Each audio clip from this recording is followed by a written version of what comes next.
encontrar 3 grandes grupos en los tipos de sensores. Igual puede haber otro tipo de clasificación. Esta está hecha con base a lo que se mide, al dato que se va a medir. Primero, el de temperatura o medición de temperaturas, que puede ser por 2 métodos, el de contacto y no contacto. Luego el de medición de luz y medición de posición. Decíamos entonces que en los métodos de contacto son 6, expansión de sólidos, que están a base de 2 laminillas de metal de diferente, compuestas de diferente manera, que a la hora de que se incrementa o se modifica la temperatura, reaccionan con base a la propiedad de la dilatación de los cuerpos, ¿sí? Y que lo que van a hacer, van a separarse, va a ser una separación y de acuerdo a ese movimiento que se dé, se puede evaluar la temperatura con base en una escala que esté establecida. La expansión de líquidos es muy sencillo. Este puede ser a base de alcohol o de mercurio. Y también se basa en esa propiedad que tienen estos dos elementos o estos dos componentes que a la hora de calentarse se expande, ¿no? O se mueve, como lo vemos en el caso del mercurio en los termómetros que todo el mundo conocemos. La expansión de gases es similar, nada más que pues en lugar de usar un líquido se utiliza un gas con esas propiedades similares.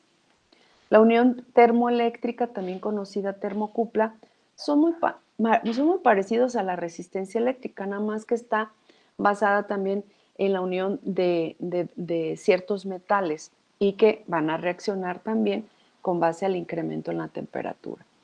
Y en el caso de la resistencia eléctrica o termistor, se utiliza la propiedad del cambio de resistencia en ciertos materiales que son sensibles a la temperatura o que son más sensibles a la temperatura. Hay otro que se llama cambio de estado, punto de fusión o ebullición. ¿Sí? Ahí, de acuerdo a cómo se puede incrementar o al punto de ebullición o de fusión que se genera, se puede estar midiendo entonces la temperatura de la misma manera basada en alguna escala establecida. Ahorita más adelante vamos a ver un poco más de detalle en cada uno de los casos. Y bueno, está los métodos de no contacto, que vamos a encontrar nada más 2, pirómetros ópticos o pirómetros de radiación. Regularmente, comercialmente, encontramos en su mayoría los de radiación, pero ambos se basan prácticamente en el mismo método. ¿Qué es lo que evalúan? De hecho, evalúan el color en realidad y hasta pudiéramos ver que está muy relacionado con lo que es la medición de luz, porque en realidad es lo que en lo que pudieran estarse basando, pero pues el valor que se arroja pues es el cambio en la temperatura. El pirómetro óptico mide el cambio de color de los cuerpos calientes. Entonces, ¿cómo va a poder medir el color? Pues con base a propiedades de la luz, ¿no? O los reflejos que puede emitir un cuerpo, pues gracias a este fenómeno.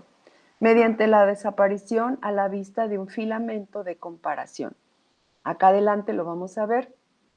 Hay un filamento de referencia, así como el de los focos antiguos, un filamento de referencia que está en un color o en ciertos colores basados en la escala, de tal manera que cuando el cuerpo refleja un color determinado, se comparan los dos filamentos. Cuando es exactamente el valor que se está midiendo, entonces se va a ver un solo filamento. Eso quiere decir que llegó a una temperatura determinada. Así en general, en eso es en lo que se basa. Y el pirómetro de radiación, que mide las longitudes de onda de la radiación en un cuerpo caliente. ¿Sí? Y al final, pues es una longitud de onda de este tipo, ¿no? Vamos a ver la aplicación de estos dos y vamos a ver que en el caso de los de radiación son utilizados más comúnmente para mediciones de temperaturas muy, muy elevadas en donde el cuerpo humano no se puede ni siquiera acercar. Está el caso de la medición de luz. Estos son Pues prácticamente lo mismo. Usan el principio del cambio o la detección de fotones y un cambio en la conducción, la conductividad o en este caso en la resistencia del cuerpo. Qué es lo que los diferencia? Pues el componente electrónico que se utiliza, ¿no? O el componente que se utiliza. En el caso de los semiconductores de resistencias, ¿qué es? Pues ese que están usando ustedes en su práctica.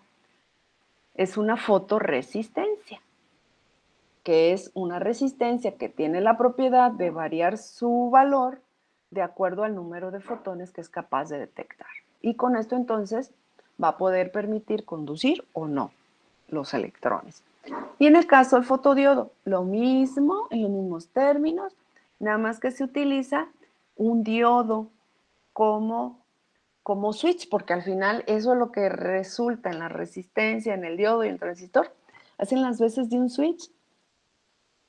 Si encontramos un incremento de disminución, pues va a llegar el punto en que la resistencia puede incrementar tanto, tanto, tanto, pues que va a abrir el circuito y no va a pasar electrones.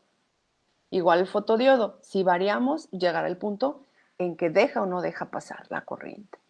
Y el transistor, también sabemos, bueno, ya sabemos que está basado en diodos y que sabemos que puede servir como un switch, como un interruptor. Entonces, terminan haciendo esa función los tres basados en la detección de los fotones. Y para el tercer caso, que es la medición de posición, puede ser a través de interruptor mecánico, sensor potenciométrico, sensor capacitivo, sensor de velocidad angular, tacómetro estroboscópico y el sensor de tensión mecánica o deformación, que ya lo habíamos platicado previamente. Estos básicamente, en su mayoría, son aplicados en el área de la mecánica, los encontramos más comúnmente en el área de mecánica. ¿Sí? Bueno, me voy a pasar por acá para ver un poquito más cada uno de los casos. Y aquí dice lo que ya les había comentado. Un ejemplo de expansión de sólidos es a través de cintas bimetálicas, que son dos cintas unidas de metal diferente, tienen un coeficiente más alto de dilatación en el interior y dice extensión del doblamiento. Esta extensión del doblamiento es proporcional al cambio de temperatura. O sea, de acuerdo a lo que se deforma, es lo que está midiendo. Su rango de aplicación varía desde los menos 50 grados hasta los 425 grados. ¿Cuáles son sus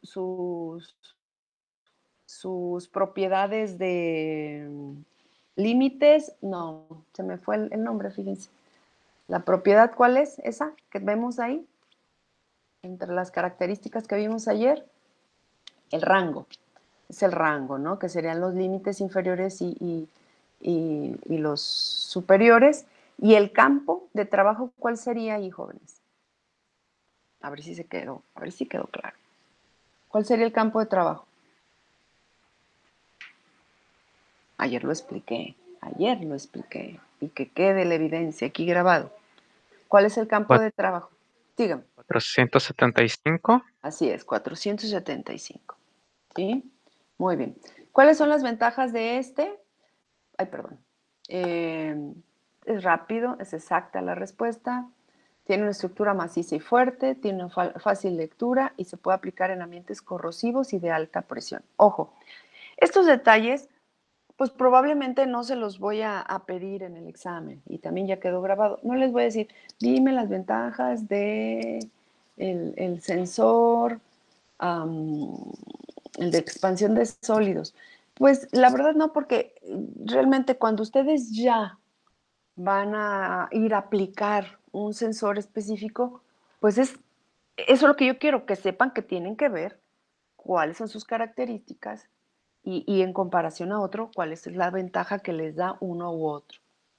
¿Y por qué? Porque cuando de repente ya estamos queriendo utilizar algo, luego ya surgió otro o son información que las podemos tener fácil acceso a ella. Entonces, pero sí, aquí lo importante es que ustedes a la hora de elegir un sensor para un trabajo, específico para un proyecto, hay que tomar en cuenta esto. Denme un segundo, por favor. Doctora, ¿cómo está? Dígame. Ay, qué bueno, me da gusto eso.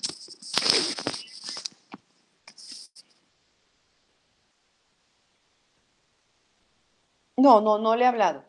Es que entré a clases, pero... Ah, perfecto, perfecto,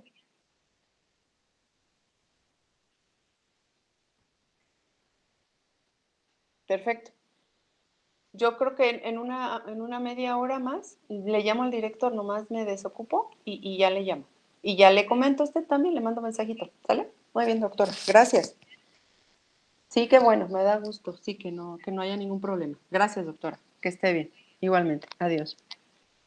No, no se preocupe, aquí estoy a cualquier cosa al pendiente. Gracias, hasta luego.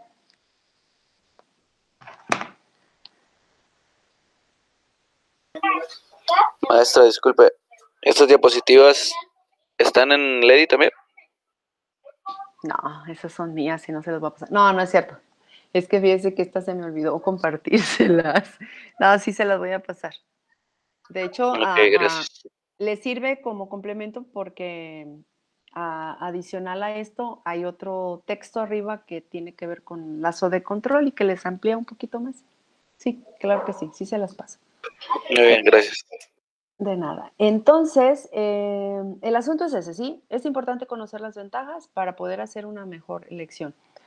Preguntaba Jai el otro día, ¿cómo es posible que no se tomen en cuenta tantas consideraciones para hacer un proyecto? Pues a veces nos vamos así, como vulgarmente se avientan como el borras y pues creemos que las cosas son más sencillas o creemos que no hay ninguna afectación de ningún tipo y nos la aventamos sin ninguna planeación. La planeación siempre es importante y lo que le decía al principio por ahí a Saúl, siempre hay que establecer los alcances y limitaciones de cualquier proyecto que tengamos, ¿sí? Para que quede pues formalizado, ¿no? Pero bueno, ahí vamos.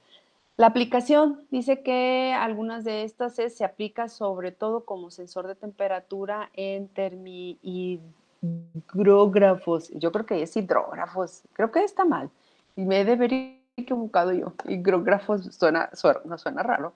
Hidrógrafos. Entonces, muchos de los ejemplos que yo les voy a poner por aquí probablemente son aparatos que a lo mejor no estamos familiarizados con ellos. Por eso es que yo quiero que ustedes hagan esa parte para poder acercarnos más a la aplicación de estos sensores.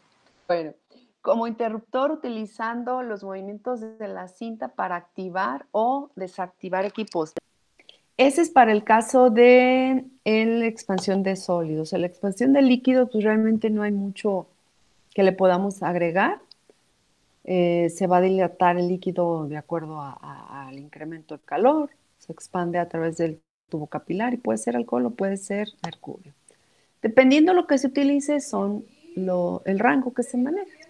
Mercurio de menos 35 a 280, pentano menos 200 hasta 20 grados, alcohol menos 110 hasta 50 y el tolueno menos 70 hasta 100 grados.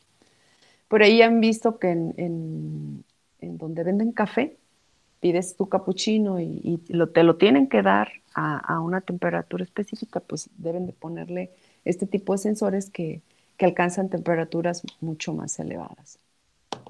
Por ejemplo, en el caso del pentano, pues se fijan, tiende más a la parte negativa, así como el alcohol, ¿sí? Que a la parte positiva. Es apropiado para mediciones de temperaturas muy bajas. Y eso, nuevamente repito, es lo que yo quiero que tengan presentes, todos esos detalles. Aplicaciones, ya sabemos, en la cocina, hasta el pavo, a veces le metemos el termómetro para ver si ya está listo, para medir la temperatura en las personas. Ese es muy común y muy sencillo. La expansión de gases, ya les decía, es el termómetro de gas a volumen constante. Es como una ámpula con gas, tipo, de hecho es como un poco tipo el principio de los actuadores, luego lo vamos a ver los actuadores neumáticos. pero es como pero en lugar de líquido, pues vemos que puede tener helio, hidrógeno o nitrógeno. Y tiene un manómetro o tipo el baumanómetro que vemos para la medición de presión, ¿sí? Y ahí, de acuerdo a la presión que nos arroja, podemos saber la temperatura a la que está el cuerpo que se esté midiendo. ¿Dónde se puede aplicar? Regularmente se utiliza para calibrar otros termómetros y en su mayoría lo vamos a ver en uso científico por allá. Yo creo que con los químicos y bioquímicos será común que encontremos algo como esto. Luego la termocupla, sí, igual son dos laminillas, dos alambres, uno de hierro, otro de cobre, y lo que va a hacer es hacer una conducción o no de electrones a través de esos cables basado en la temperatura que se utiliza. Por acá que se detecta, perdón. Dependiendo del material que se utilice, va a ser el rango que se pueda medir. Fíjense, pues estamos hablando de temperaturas muy, muy elevadas, entonces la termocúpula, pues esa sería su aplicación. Temperaturas muy elevadas, pero que sean de contacto o cercanía, ¿sí? Para esta composición, que no sé cuál sea, ya no me sé el RH que es, pero bueno, sería este tipo, son de 0 a 1500, o pudieron alcanzar hasta los 1800, de 0 a 1400 o hasta los 1700. Acá que serían los más comunes, de hierro, cobre y níquel, -200 a 700 o 900. Y así cada uno de estos. ¿Qué es lo que nos tiene que interesar? Pues precisamente ese rango. ¿Qué me puede medir más fácilmente o hasta qué medidas puedo yo obtener? ¿Qué voy a medir? ¿Temperaturas elevadas o temperaturas muy bajas? Aplicaciones, precisamente, si se fijan, bueno, pues aquí estamos viendo en algunos sistemas de geología, se utilizan mucho. No sé si saben que hay una estación geológica allá en el volcán El Ceboruco. Tiene muchísimos años. Yo era pequeñita, como de unos 15 años, cuando llegaron a Nayarit unos geólogos que venían de la UNAM y del POLI, no sé cuánto hicieron, por parte de Comisión Federal de Electricidad, estaban evaluando la posibilidad de a través, y de hecho creo que hay no sé qué sea, cómo se le llame, pero unas instalaciones tipo plataformas todavía se alcanzan a ver cuando vienes por la autopista, por ahí se ve algo, no sé qué sea, si sea de lo mismo o no.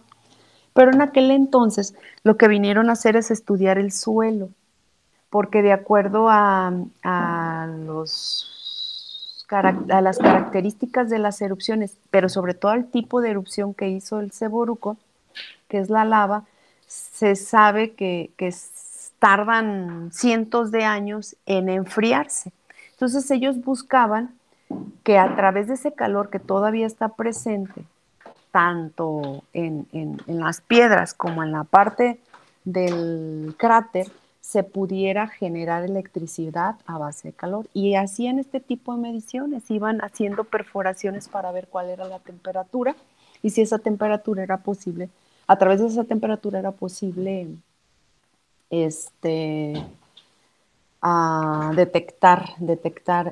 no detectar, perdón, es que me fui con estos dos conceptos, si era posible generar electricidad. Tanto la termocupla como el termistor prácticamente se utilizan en las mismas aplicaciones. Este ya es un termistor. Aquí vemos un termistor de disco, que les digo que es el que físicamente más comúnmente se utiliza. Déjenme ver si aquí lo tengo. Ese se utiliza más comúnmente, nada más que si necesitamos saber con mucho detalle el rango, ¿sí? Miren, bueno, ahorita que lleguemos a ese punto. ¿Por qué? Porque si no pasa lo que les comentaba, que lo quemaban, se lo achicharraban, se lo echaban. Entonces, este otro que es el de gota de vidrio, tiende a soportar temperaturas más elevadas. Y está el cambio de estado, punto de fusión y ebullición, ¿sí? Que tal cual se basa en este principio de punto de fusión y ebullición para estar haciendo las mediciones de las temperaturas. Y los encontramos en aparatos pues muy específicos, ¿no? En algunos laboratorios químicos, bioquímicos, o por qué no decir se me fue el nombre, ando medio distraída, perdón. Aquí lo voy a encontrar. Nucleares era la palabra. Y bueno, eso es en cuanto a los de contacto. Los que son de no contacto encontramos los pirómetros. Uno es óptico, ¿sí? Dispositivo capaz de medir la temperatura de una sustancia sin necesidad de estar al contacto. Esto ya es bien común, ¿verdad? Ya lo vemos por donde sea. Son el que nos ponen en la cabeza, ¿no? Exacto. Es con lo que nos amenazan ahorita. Se emplea para medir temperaturas de objetos sólidos que superan los 700 grados centígrados. Desde luego que ese que se utiliza no es de ese alcance, pero sí está basado en ese principio. Fenómeno del calor de incandescencia es en el que se basa y son métodos de comparación con base de operación. Entonces, hay una escala. Lo que les decía, hay ciertos, creo que, no sé si, bueno, creo que no trae movimiento, ¿sí? Hay un filamento, este es el filamento muy caliente, el filamento muy frío, el filamento y fuente a la misma temperatura. Entonces hay un valor de referencia o valores de referencia que se ponen. Entonces, hay cuenta que se pone o está la referencia por aquí de la temperatura a leer, y cuando se detecta o el momento en que detecta, que se supone que va a pasar, pues se desaparece ese filamento y entonces se hace la lectura de la temperatura en ese momento. ¿En dónde los vemos aplicados? Pues ya lo dijimos, ¿no? Sí, en este caso los termómetros que se utilizan, pero sin embargo estos comenzaron para mediciones de temperaturas muy elevadas, ¿sí? Repito, esa base pues se utilizó para las que ahorita comúnmente utilizamos. Es en molinos donde se funden metales como acero y cuando se está formando la cerámica, para medir temperaturas donde la atmósfera o las condiciones impidan el uso de otro método, o sea, que no sea de contacto. Medir temperaturas por medio de superficies muy grandes, la que les decía yo de los de las mediciones geológicas y sobre todo en la industria del vidrio se utiliza mucho porque ya ven el mecanismo que se utiliza ahí. Y los de radiación, ¡ay! ¿Quién fue? ¿Yo fui? ¿Quién hizo el sonido? O nomás yo lo oí. Se escuchó a alguien gritando, ¿no? ¿A Sí, eso se refiere? sí. No sé quién fue. Ok, bueno, la hermanita de alguien. El pirómetro de radiación, imagínense, mayores de 550 grados y hasta un poco más de 1600. Entonces, este está definitivamente cargado a las temperaturas elevadas, no a las menos o las bajo cero.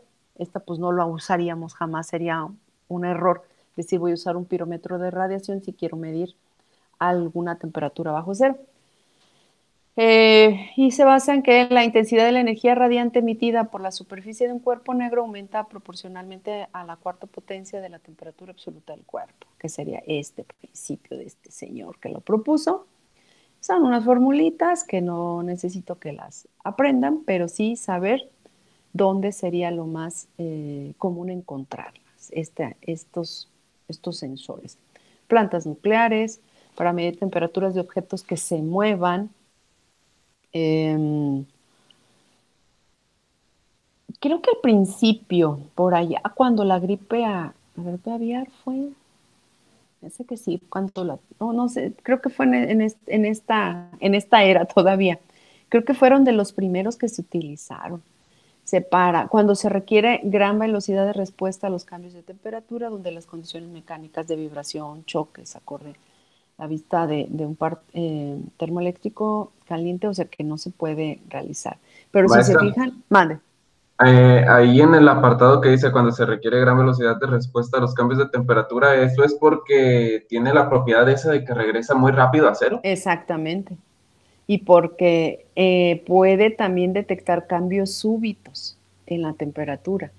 Imagínense una planta nuclear o una caldera, ¿qué otra cosa decíamos por acá?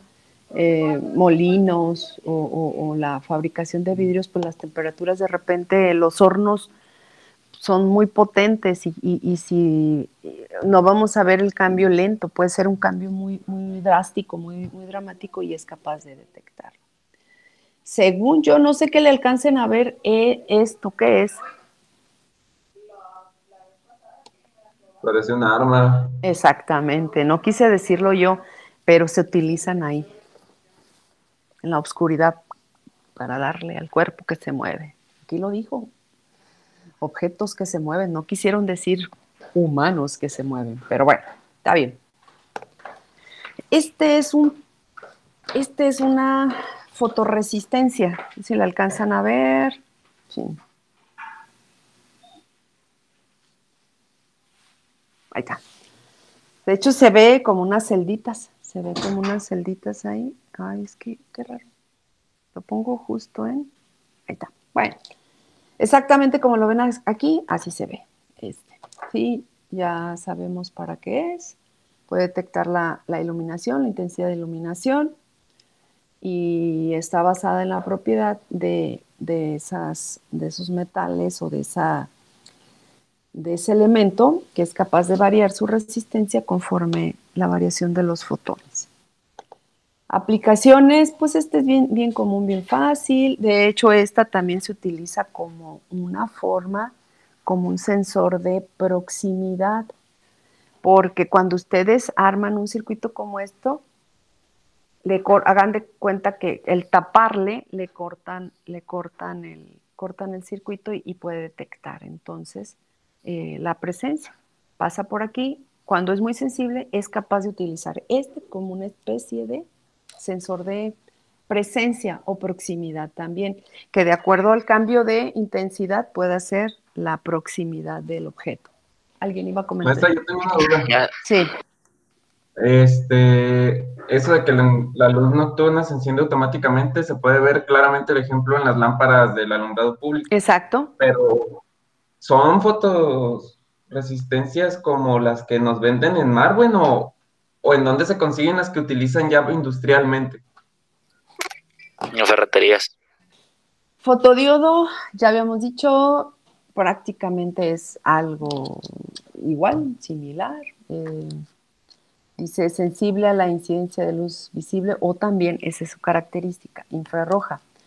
Para que su funcionamiento sea correcto, se polariza inversamente, con lo que se producirá una cierta circulación de corriente cuando sea excitada por la luz. Entonces hace una conexión distinta, es un circuito distinto y dependiendo lo que queramos detectar es para lo que, o la elección de si es un LDR o un fotodiodo.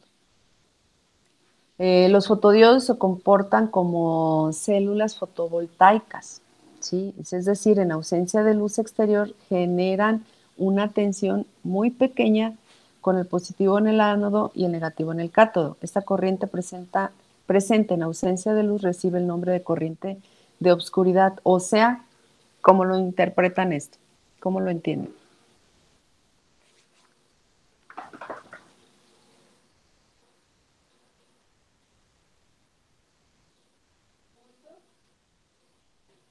Sé que siempre va a haber una generación de corriente, aunque hubiera obscuridad.